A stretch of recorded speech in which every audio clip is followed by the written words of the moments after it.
The monarchy has withstood war, scandal, and betrayal, but nothing prepared the world for this.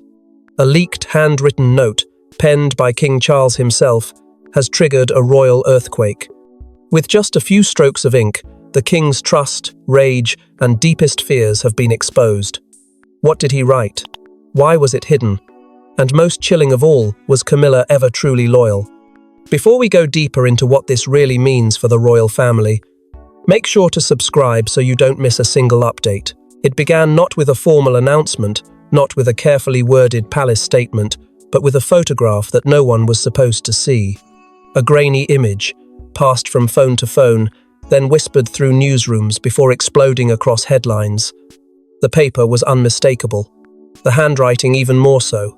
Slanted, urgent, almost trembling. This was not the polished script of a public monarch.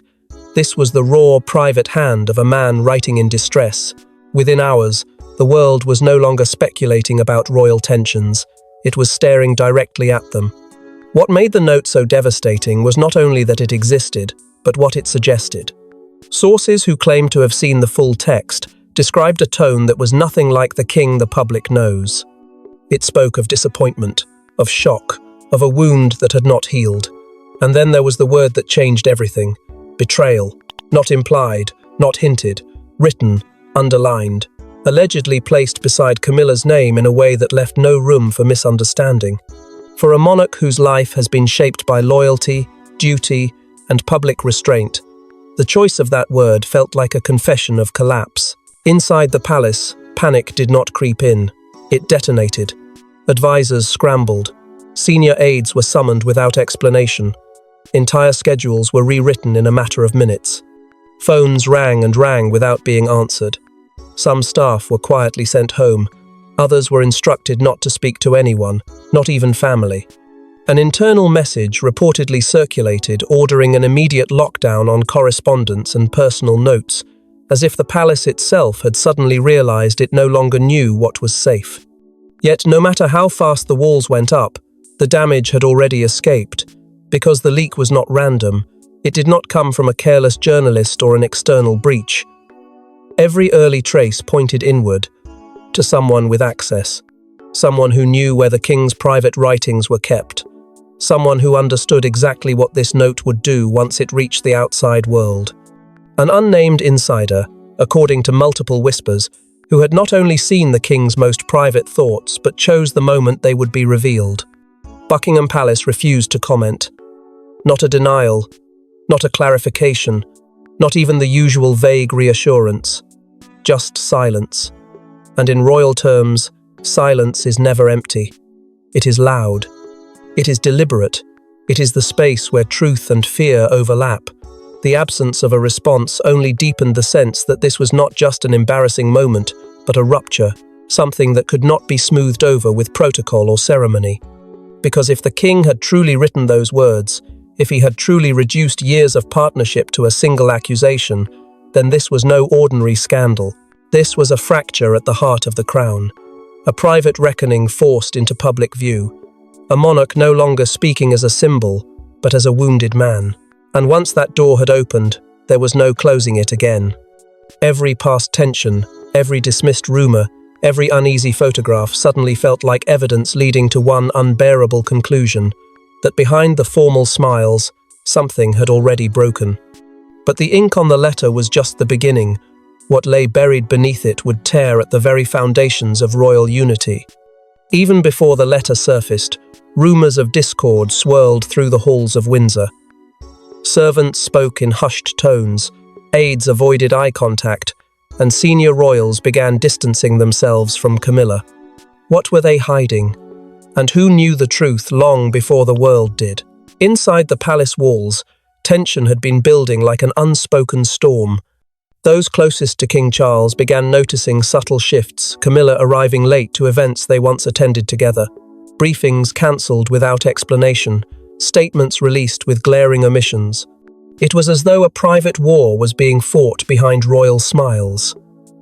While the public clung to the illusion of stability, palace insiders had already sensed something unraveling. Staff described an eerie coldness between the king and queen consort, a silence that seemed less about peace and more about strategic withdrawal. It wasn't just the absence of affection, it was the presence of something far more dangerous: mistrust. The strain between Charles and Camilla became harder to conceal. Reports trickled out about missed appearances and diplomatic awkwardness.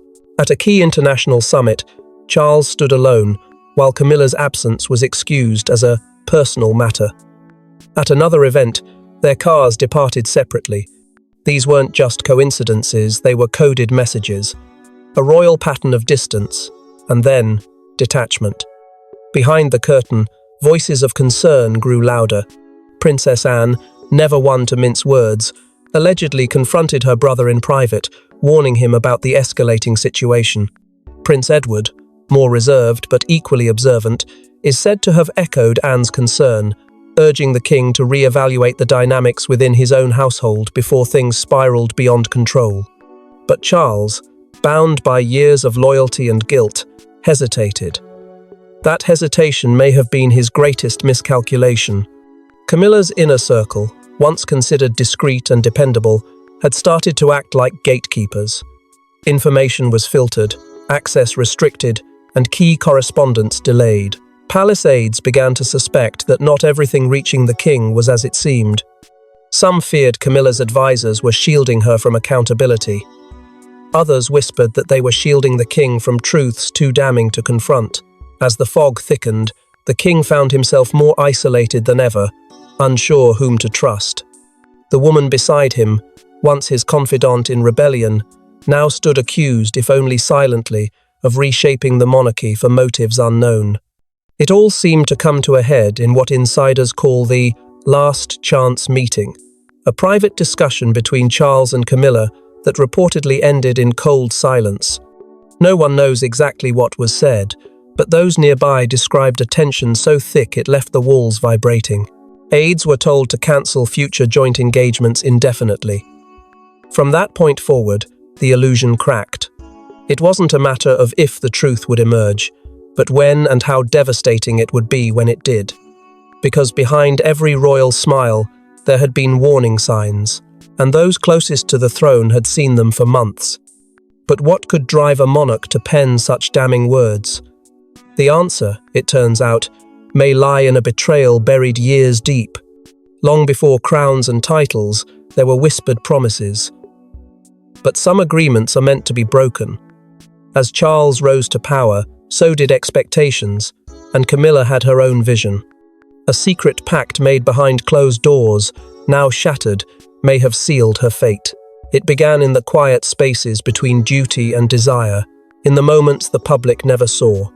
After decades of scandal, whispers, and survival, there was an understanding unwritten but deeply felt between Charles and Camilla.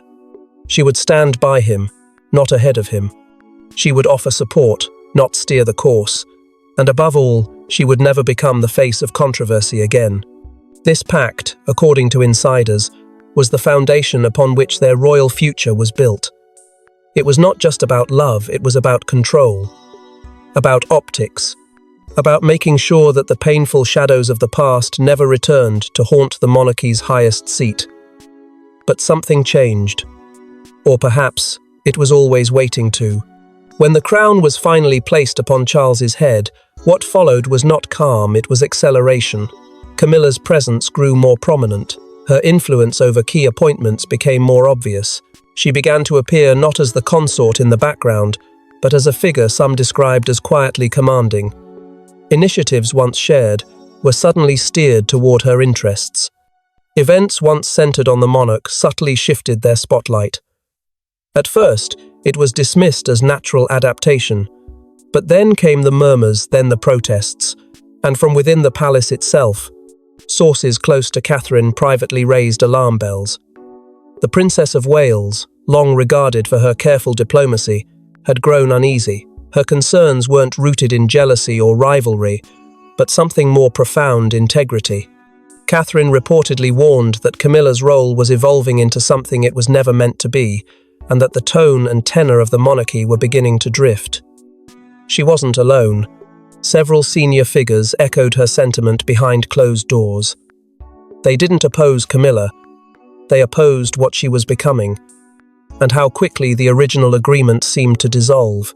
What hurt most, some say, was not the change itself, but the deception it implied. The idea that a pact had been made with the king, only to be quietly rewritten when the world wasn't looking. It was betrayal disguised as evolution, a silent coup hidden in plain sight. Those who believed in Charles's vision began to question who was really shaping it. And as Camilla's visibility surged, so did resentment.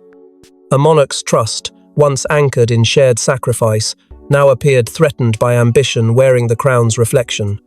The letter, damning in tone, tragic in timing, may have been the king's breaking point. It was never about public opinion alone. It was about a promise, once sacred, now fractured. A promise not just between two people, but to an institution that had sacrificed so much to weather the past. And in that fracture, the monarchy felt the tremor of something darker, something that suggested the past was not only repeating, but evolving into a deeper, more calculated game. Yet it wasn't just ambition that stirred the storm, it was what Camilla knew, and what she chose to use. Every royal plays the game, but not all play clean. Sources say Camilla kept a vault of secrets about Charles, about Diana, and about others in the firm. When challenged, she allegedly weaponized whispers and shadows. But in doing so, she may have awakened enemies she never expected. Behind the polished veneer of royal protocol, there are files, private documents, handwritten notes, recorded calls, and silent journals that were never meant to surface. And if the rumors are to be believed, Camilla had access to more than anyone imagined. Over the years, she quietly built a hidden arsenal, one that many now believe was carefully curated not for safekeeping, but for strategy. Tucked away in discreet locations and encrypted folders, this collection reportedly contained not only the remnants of past scandals, but evidence of conversations, decisions, and mistakes that the monarchy could never afford to face in the light. Charles's inner circle, long regarded as fiercely loyal, may not have been immune to her reach. Some of his most trusted aides were said to have crossed lines financial, emotional, and political, and Camilla, it seems, kept track of every misstep. The whispers inside the palace grew sharper after the letter leaked. Senior royals were no longer simply managing a PR crisis, they were managing fear that Camilla, sensing her downfall, might detonate everything she had stored. One source described her demeanor as unshaken, while another called it dangerous calm. When asked in private about the letter, Camilla allegedly responded with a cryptic warning, "They know better than to come for me." Those words sent a chill through the inner chambers of the firm, because it wasn't just bravado, it was leverage. There were murmurs of a conversation in which she threatened to reveal everything if pushed too far. And no one dared ask what everything meant. One of the most disturbing rumors involved a diary, not a typical record of daily affairs, but a calculated ledger of disputes, grudges, and internal conflict. This diary, reportedly updated regularly, was said to contain details of royal spats, personal betrayals, and private admissions from high-ranking figures. Its very existence created paranoia. Who had been mentioned? What had they said in confidence that might now come back to destroy them? Some insiders believed she began writing it during the darkest chapters of her life, when she was vilified by the press and ostracized by the palace, and kept writing as she ascended to power. Now, that very tool might become her greatest shield or her most dangerous weapon. In response, Charles's private office ordered a full security sweep, not just of devices, but of people. Communications were locked down. Access to internal servers was restricted. All official correspondence underwent forensic review. It was no longer about managing a crisis. It was about surviving one. Because once a royal consort becomes a potential liability, the crown will move fast, but only when it's sure it won't bleed in the process. And Camilla, it seems, knew how to make the monarchy bleed. And then, the question everyone began to ask behind locked palace doors: did Camilla leak something first before someone beat her to it? Was the letter truly leaked by accident, or was it a power move? Inside sources suggest that someone from within the palace, close to Camilla or Charles, deliberately fed the note to the press? And if so, was it an act of revenge or a desperate cry for help? The timing of the leak was no coincidence. It appeared just hours after a private royal briefing and only minutes before the national press received an anonymous tip containing the damning image. No signature, no watermark. But the handwriting was unmistakable, and its implications were seismic. The world assumed it was a blunder, a carelessly misplaced document, or a hacked transmission. But behind the scenes, senior aides knew better. The document had been kept in a secure drawer within the king's personal quarters. Access was restricted to fewer than 5 individuals. That narrowed the circle, and from there, the whispers began. 3 names surfaced, all insiders. 2 loyal to the king for over a decade, and 1 deeply embedded in Camilla's network.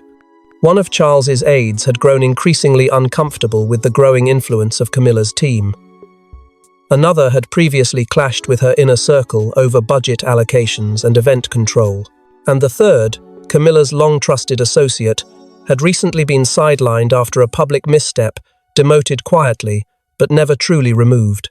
These weren't just staff, they were pawns in a high-stakes chess game.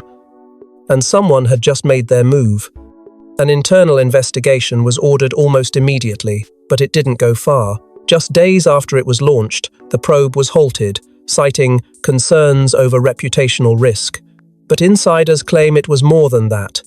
Pressure came from above, possibly from Charles himself, who feared the fallout of exposing the traitor might cause more damage than the letter itself. The truth, it seemed, would remain buried at least for now. But the stench of sabotage lingered. Some believed the leak was designed to harm Camilla, to expose her as the catalyst for division. Others argued it was a message to Charles, a reminder that no secret, no matter how private, was beyond reach. Camilla's reaction was described as volcanic.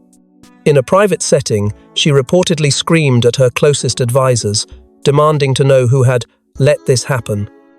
Her trust, already frayed by months of internal pressure, shattered completely. She allegedly accused one of her own aides of betrayal, leading to a sudden dismissal that has yet to be publicly explained. But while Camilla raged, others acted. A new name entered the mix, an outside PR advisor with long ties to both crisis management and palace media, a fixer.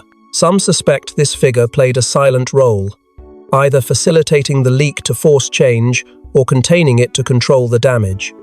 Whatever the truth may be, one fact remained certain. The monarchy was bleeding from within. Trust was no longer currency, it was a liability. The walls that once protected the royal family now echoed with doubt, and every glance, every silence, carried the weight of suspicion. The note hadn't just exposed private emotions, it had triggered a reckoning. And as the press circled and public scrutiny sharpened, a dangerous new energy took hold within the palace gates. With the monarchy spiraling into damage control, one figure rose in unexpected defiance, rewriting the rules of silence with a single, ruthless act. She's been the symbol of grace, always playing by the rules. But now Catherine, Princess of Wales, has spoken not through press, but through undeniable action. Her silent war with Camilla has erupted into the open, and the crown may never recover from the fallout. For over a decade, Catherine held her silence. Through scandal, scrutiny, and seismic shifts within the firm, she remained poised, composed, and unshakably loyal to the institution she married into. But when the king's letter surfaced, something inside her changed. The cracks that had long been papered over with royal protocol finally split wide open. In what palace insiders call a calculated withdrawal, Catherine declined to attend a major charity gala, an event not just hosted by Camilla, but created under her patronage. No public excuse, no explanation, just absence. And in royal language, that was louder than any speech. Behind closed doors, her office quietly distanced itself from several initiatives directly tied to the Queen Consort's platform. Overnight, partnerships were paused, support was retracted, and a message was sent, one that required no official stamp. What few expected, however, was that Catherine may have known about the letter before it exploded in the press. A leaked internal message, allegedly from a member of her communications team, hinted at preparedness for impact nearly 12 hours before the image went public. It's unclear whether she was given a heads up or whether someone within Charles's circle trusted her with the truth. But either way, it reframed her absence from the Camilla-led event not as coincidence, but as consequence. Her silence, once a symbol of submission, had become a tactical weapon, one wielded with devastating precision. Princess Anne, known for her steel and loyalty to the crown's deeper code, reportedly offered quiet support to Catherine's move. Unlike the chaos surrounding Camilla's court, Anne remained a stabilizing force, and her alignment with Catherine sent another ripple through palace corridors. It was not simply a matter of sympathy, it was solidarity, a shared belief that something within the structure of the monarchy had gone dangerously off course, and that silence could no longer be the default. Outside the palace walls, the public noticed, and their response was swift. Comparisons between Diana and Catherine surged across social media and tabloid covers. The irony was not lost on anyone. Just as Diana had once been pushed to the margins, so too had Catherine found herself locked in an emotional battle against an institution too rigid to adapt. But unlike Diana, Catherine had mastered the game. She did not fight with interviews or defiance. She fought with absence, with precision, and with influence. And it worked. Her approval ratings soared, painting her not as a victim, but as the future's fiercest protector. But as tensions rose in the present, the ghosts of the past returned to haunt the palace halls, bringing with them a reminder that this wasn't the first betrayal. As the monarchy grappled with Camilla's betrayal, one name returned like a haunting melody: Diana. For many, this wasn't just Charles confronting betrayal. It was the past confronting the present. And somewhere in the cracks, Diana's legacy began to roar back to life. The moment the king's handwritten note went public, an uncomfortable truth settled over the nation like fog. This was not the first time betrayal had echoed through the House of Windsor. The press didn't have to look far. They reached into their archives and pulled out the ghost of a woman who once warned the world about those closest to him. Diana's voice, trembling yet clear, was replayed across headlines and social feeds. Her famous interview, her subtle accusations, and her unwavering pain became relevant once again. The past had never truly left. It had simply been waiting to be heard. And now, it was screaming through the corridors of Buckingham Palace. The parallels were impossible to ignore. A royal man's heartbreak laid bare. A woman's rise at the cost of trust.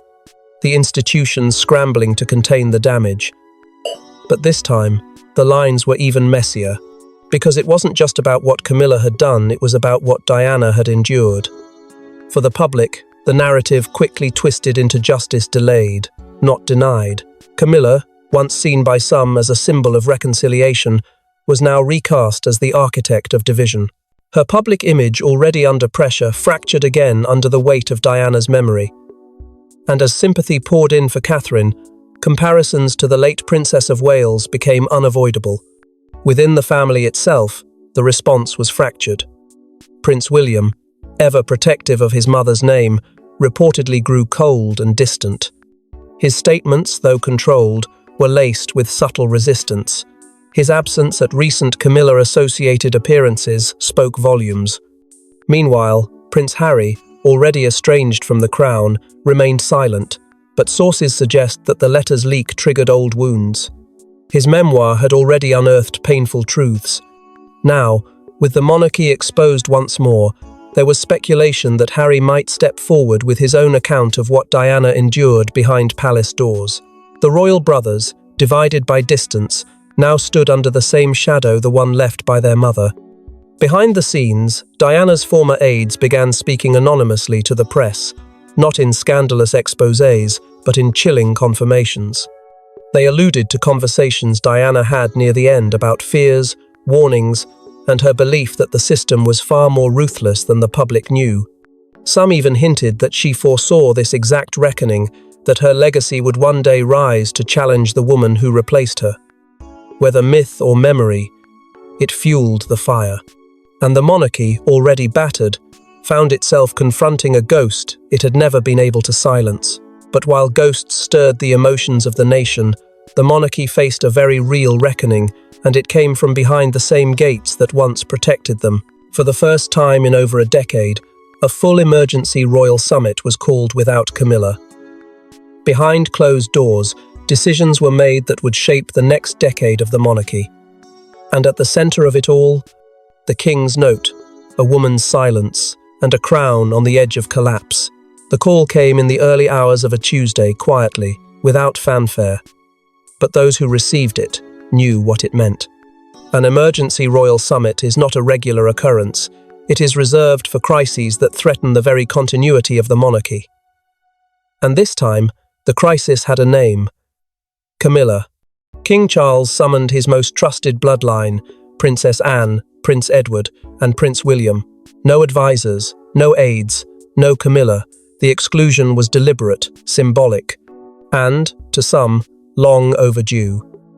When they gathered behind locked doors, the weight of centuries pressed down on the room. They weren't just discussing a scandal, they were addressing the monarchy's survival. Charles, usually composed, was reportedly agitated. The leak of his handwritten note had exposed more than feelings, it had unveiled fractures in the institution's armor. Public trust was wavering. Camilla's growing unpopularity threatened to overshadow the legacy he had worked decades to repair. And with whispers of rebellion growing louder within the firm, a decision had to be made. The discussion turned coldly strategic. Palace aides were instructed to begin reviewing succession optics, how the monarchy would appear if certain figures were removed or reduced in visibility. In plain terms, they were calculating damage. And for the first time, Charles didn't shield Camilla from the conversation. Opinions in the room were divided. Some, especially William, advocated for careful recalibration, urging his father to reclaim the public's trust through decisive but dignified action. Others pushed further. Princess Anne, never one to shy away from uncomfortable truths, reportedly suggested a formal restructuring of Camilla's public role. Not punishment, but repositioning. Her appearances would be reduced. Her influence quietly redirected. It was not exile, but it was exile by another name. Edward, typically measured, was said to have voiced concern about the long-term fallout of such a move, but even he conceded that something had to change. And then came the quote that rippled through the palace. A senior royal, voice low but unmistakable, allegedly said, "She's crossed the line." What line, exactly, remains unclear. Perhaps it was the pact she'd broken, the power she'd seized, or the loyalty she had lost. But once those words were spoken, the tone shifted. This was no longer a discussion, it was a decision in motion. When the summit ended, Camilla still hadn't been informed. She would find out only hours later, blindsided by a choice made in the shadows. A monarchy that had once fought to protect her had now turned inward to protect itself. Yet, even as the summit ended, a single knock at Charles's study signaled the final twist, the one that no one inside the palace saw coming. It wasn't a press conference. It wasn't a resignation. It was something far more chilling. A private confrontation between King Charles and Camilla, and behind a locked door, the monarch delivered the verdict she never believed would come. What he said, and what she answered, remains a palace secret. Until now, after the summit, when the corridors of Buckingham Palace had gone still and the whispers had retreated into silence, Charles made the call. No intermediaries, no delay. Just a simple message requesting Camilla's presence in the very study where he had penned the note that shattered their world. The same desk, the same chair. But now, the words would be spoken aloud. Camilla arrived without escort. No press, no staff, just a locked door and two people who had once defied the world to be together, now facing the collapse of everything they had built. Witnesses reported hearing voices raised not in fury, but in finality. Pain, not performance. And then, the silence. A silence that stretched long enough to make even the most seasoned staff uneasy. What happened in that room remains sealed in royal secrecy, but fragments escaped. According to those closest to the king, Charles looked at her with a weight that had been years in the making and said the words no one imagined he ever would. "You broke the pact. You betrayed the crown." Not shouted. Stated. As fact. As judgment. It wasn't just a personal wound. It was a declaration of royal consequence. And in response, Camilla didn't argue. Didn't plead. She offered only a chilling reply. Then perhaps the crown was never mine. Or was it an admission that she had known, all along, this moment might come? When the door finally opened, there were no goodbyes, no handshakes, no whispered apologies. Camilla walked out alone, eyes forward, lips sealed. Not a word to staff, not a single glance. Within minutes, her schedule was quietly altered. Appearances cancelled, speeches withdrawn, and by the following morning, her name had been removed from key upcoming engagements. It wasn't a fall from grace, it was a retreat into obscurity. A slow, deliberate erasure that spoke louder than any dismissal ever could. No official statement, no palace update. Just the steady hum of silence replacing what had once been a commanding presence. Inside the palace, aides moved swiftly but without celebration. What had unfolded was not a victory, it was a tragedy. A relationship, once defined by defiance, had ended in devastation, and for Charles, it marked more than just the end of a chapter. It was the reckoning of a lifetime spent loving a woman the world refused to accept, only to learn that even love, when tested by power, can collapse under its own weight. The crown remains, but its cracks have never been more visible. And in the silence that follows, a new question rises from the ashes. Who will truly wear it next? Thanks for watching. Please don't forget to like and subscribe, and we will see you in next one.